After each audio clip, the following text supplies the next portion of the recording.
சீரமைப்பு பணி பண்ணாங்க. 49 கோடியில் சீரமைப்பு பணி பண்ணியும் அந்த அரசு மருத்துவமனையில கரண்ட் கரண்ட் உயர வலிக்காமையே ஹாஸ்பிட்டல தந்து விட்டாங்க.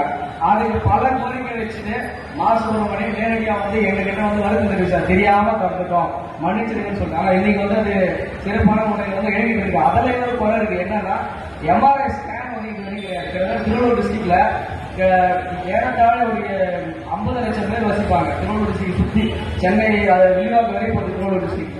அதில் பார்க்கும்போது திருவள்ளூர் அரசு மருத்துவமனையில் மட்டும்தான் எம்ஆர்ஐ ஸ்கேன் இருக்குது. 50 லட்சம் பேருக்கு ஒரு எம்ஆர்ஐ ஸ்கேன் பத்துமா? திருத்தணி அரசு மருத்துவமனைக்கு 49 கோடி புனரமைப்பு பண்ணாங்க.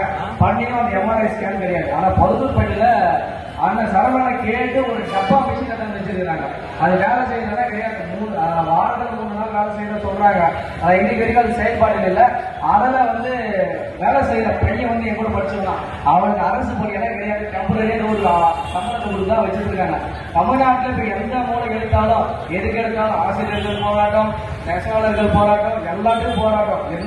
எந்த ஒரு சின்ன விஷயம் இருந்தாலும் போராட்டம். இதுக்கெல்லாம் மூல காரணம் நம்ம தான். தயவு செய்து தேர்தல் வருது, தேர்தல் மாறுதலா இருக்கணும்.